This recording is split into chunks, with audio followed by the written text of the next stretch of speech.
Bien, jóvenes, bienvenidos. Vamos a continuar con las clases. Estamos con el último tema que sería, bueno, de este módulo y del semestre, que sería diagramas de esfuerzos cortantes y momentos flexionantes. ¿Sí? Continuando con el aprendizaje que hemos visto desde la primera parcial o desde el módulo 1, en el cual aprendíamos a entender un poco cómo se comportaban los materiales cuando reciben esfuerzos externos, cómo se deforman y aprender un poco cómo comienza esta parte del diseño una vez que sabemos qué carga deben de soportar. Pero eso es en cuanto a cargas axiales. Después, en el segundo módulo, en la primera parte o el primer bloque, en la primera actividad vimos cómo se transmitían esas cargas cuando trabajan en una misma armadura o en una estructura. Muy bien.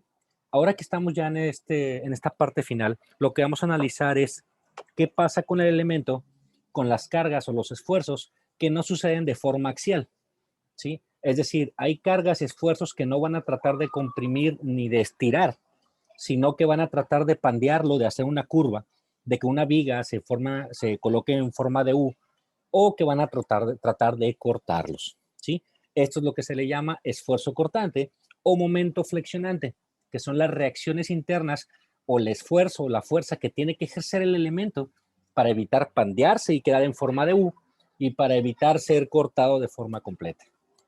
Muy bien, vamos a revisar las diapositivas que se encuentran en su página de Classroom, ya que los tiempos que tenemos de entrega y las clases puede ser que no coincidan mucho. Vamos a tratar de explicarlo aquí para que la tengan guardada y la puedan repetir las veces que sean necesarias. Empieza con una explicación de las vigas. Las vigas son los elementos prismáticos rectos y largas que se diseñan para soportar cargas que se aplican en varios puntos a lo largo del elemento. ¿Sí?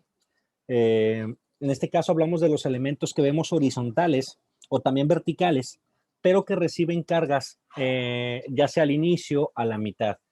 Para que poder ejemplificar esto de aquí, suponiendo que tenemos un poste de luz, un cable de luz, tiene hasta arriba amarrados cables, pero también en medio tiene amarrados más cables y luego más abajo tiene amarrado un tirante que lo amarra al suelo. Entonces son cargas que se encuentran en diferentes puntos. Si hablamos de elementos constructivos, tenemos lo que serían las traves, que son los elementos horizontales que soportan el techo. Pero ¿qué pasa? Bueno, en el caso de la losa, el techo que está ahí, transmite carga a todo lo largo, toda la losa pesa. Entonces tenemos que entender un poco cómo se va a comportar esa parte de ahí para poder diseñarlo o para poder entender cómo se va a diseñar más adelante, porque no llegaremos tanto al diseño en este curso, pero si entras a la facultad o buscas alguna área afín, lo más seguro es que puedas llegar a ese punto de ahí y lo que queremos es que lleves la noción básica de cómo desarrollar esta parte. ¿Sí? Muy bien, el diseño de una viga involucra dos partes: determinar las fuerzas cortantes y momentos flectores que producen las cargas, y dos, seleccionar la sección transversal que resiste de la mejor forma posible a las fuerzas cortantes y a los momentos flectores.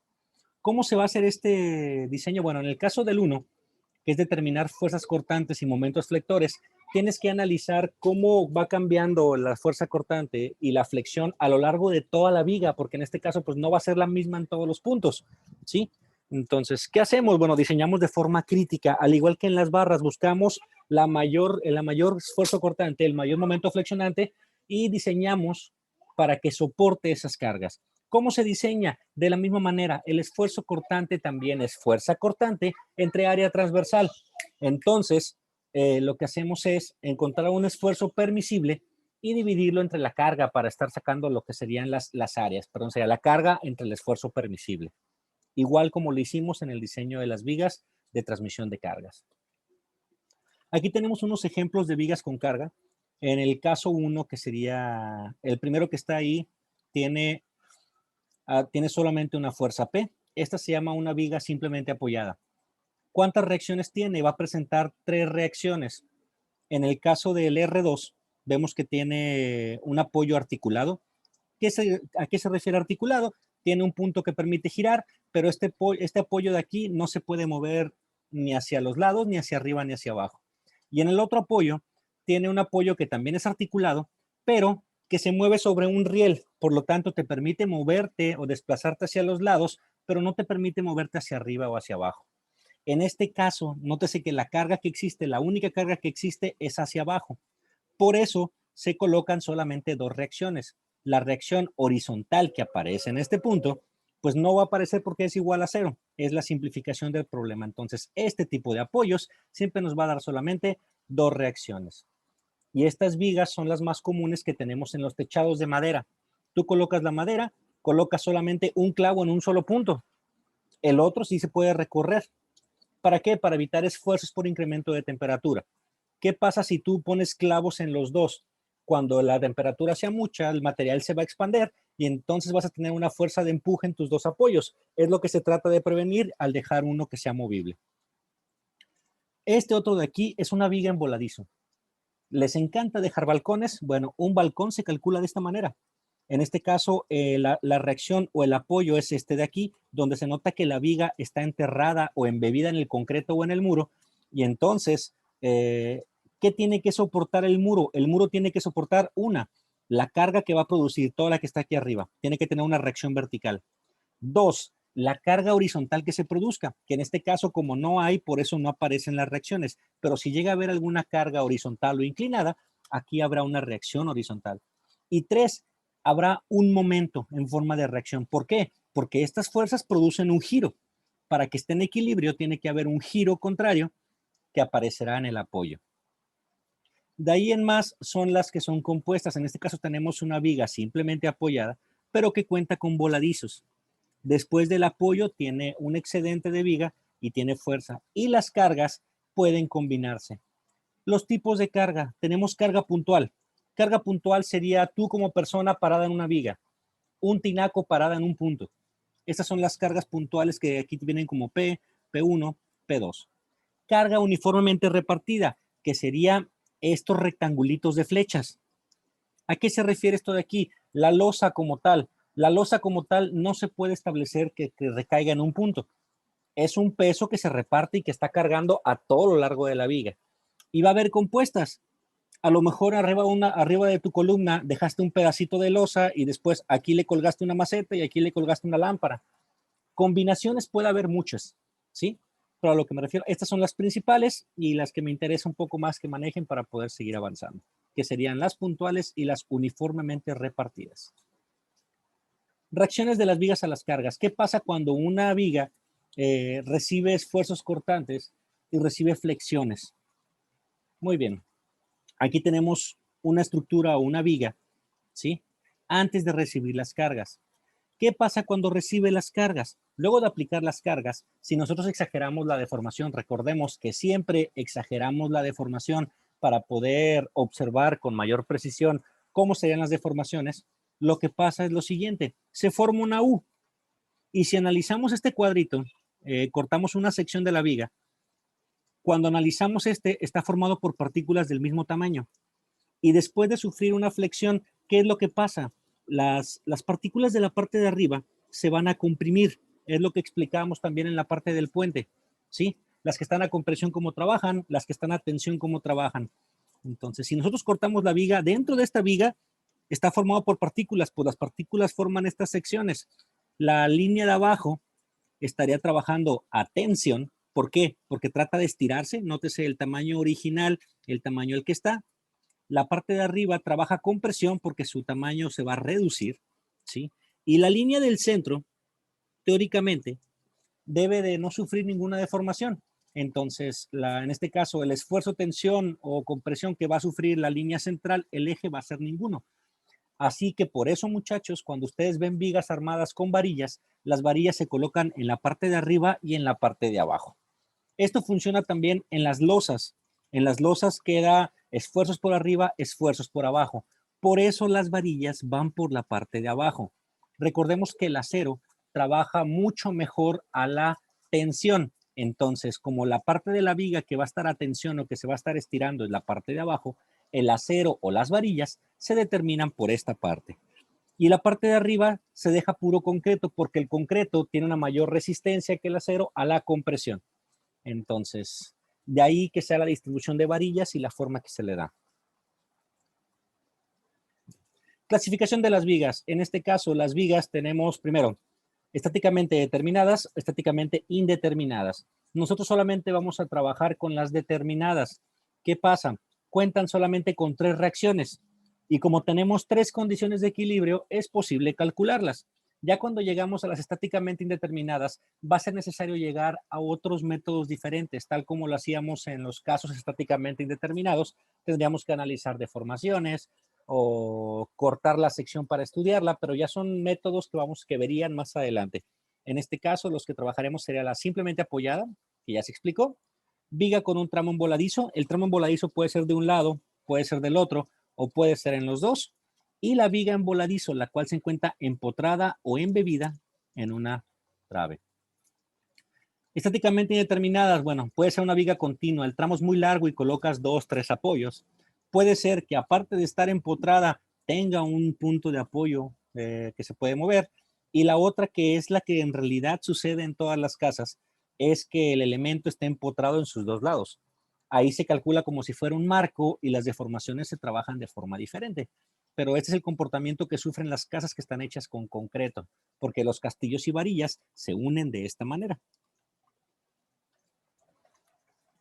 Ahora sí, fuerza cortante. Fuerza cortante es cuando tienes en un elemento de la viga una fuerza que va hacia arriba y otra fuerza que va hacia abajo. ¿Qué pasa si aquí, si el elemento fuera muy duro, pero a la vez muy fácil de cortar? La viga que está aquí se movería hacia arriba, esta hacia abajo, y se produciría un corte. Por eso se llama esfuerzo cortante. Al igual aquí, si va del lado izquierdo hacia abajo y hacia arriba, se produce un esfuerzo cortante. Por definición de signos, este será tomado como positivo, ojo aquí, cuando va hacia arriba y hacia abajo, y este será tomado como negativo, cuando va hacia abajo y hacia arriba. El momento flexionante, como ya lo comentamos, son los que tratan de pandear las vigas. Pueden ser hacia abajo o hacia arriba y lo tomaremos con estos signos. Se tomará como flexión positiva aquella flexión que produce una U y como flexión negativa aquella que produce una N. Muy bien. Así es la forma en la que pueden entender un poquito más cómo se van a comportar los signos a la hora de analizar nuestras estructuras. Muy bien. Para poder analizar una viga vas a tener que cortarla.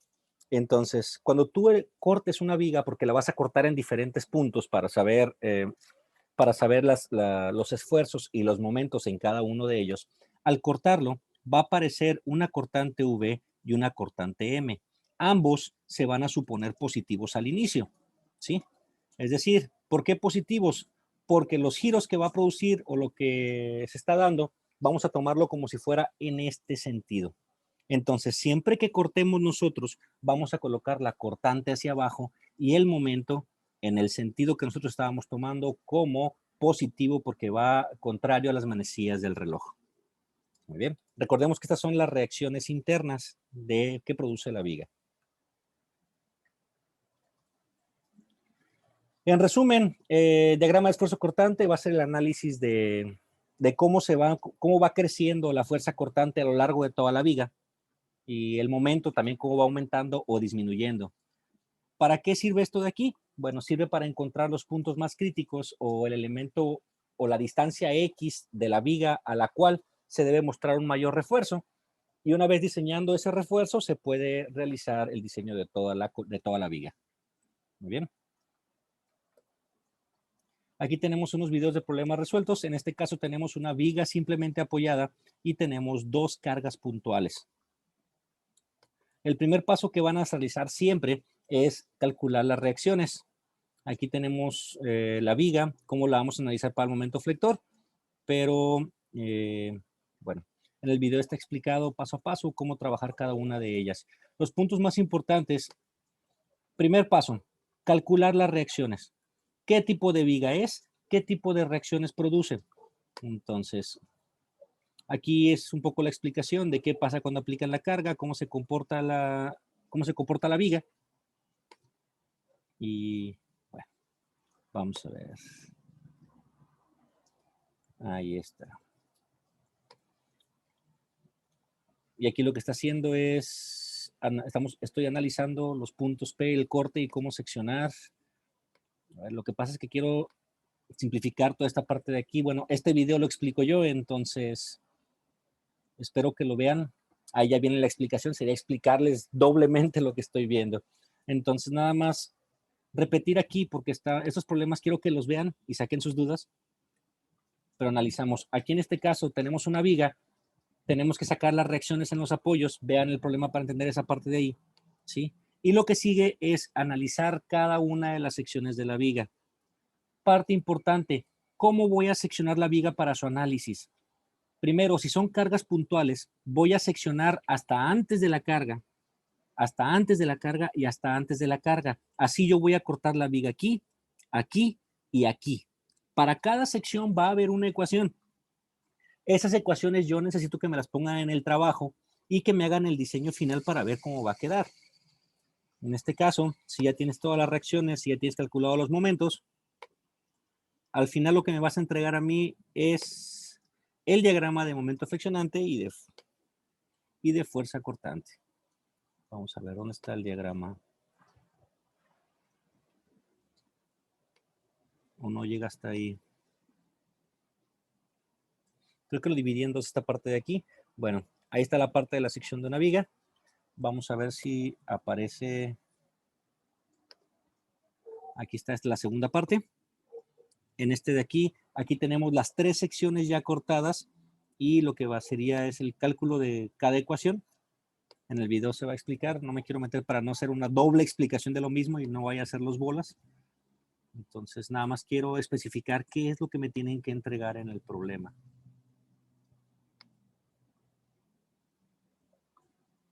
Vamos a ver. Muy bien. Aquí tenemos el primer diagrama, que sería el diagrama de fuerzas cortantes, ¿sí? En el cual, ¿qué es lo que vas a colocar? Vas a colocar todas las fuerzas verticales. Empezamos en el punto 0 y tenemos la reacción hacia arriba que me dio 7.6. Mientras sean cargas puntuales, en el transcurso de aquí hasta esta no hay ningún cambio, se mantiene la misma. Una vez que llegas aquí, baja la de 7.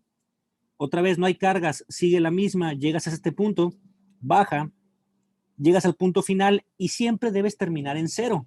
Entonces la reacción de este lado te debe regresar al 0 de forma exacta. Este sería el diagrama de fuerza cortante. Ojo aquí, quiero las ecuaciones, quiero el diagrama de fuerzas cortantes con sus valores anotados, ¿sí? Y el diagrama de momento flexionante con sus valores anotados. El diagrama de momento flexionante, si pueden hacerlo con integrales, adelante, es válido. Si no saben hacerlo con integrales, entonces hagan todo el procedimiento de sustitución. Y, bueno, colocan cada uno de ellos y ya está. Estoy esperando que haga el de momentos flexionantes.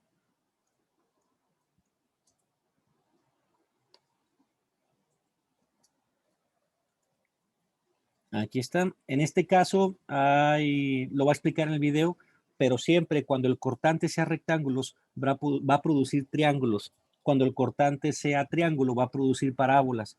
Entonces, nada más para que vean, si el área es positiva, está por arriba del 0, la pendiente siempre va a ir hacia arriba. Si el área es negativa, está por debajo de la línea de equilibrio, la pendiente va a ir hacia abajo.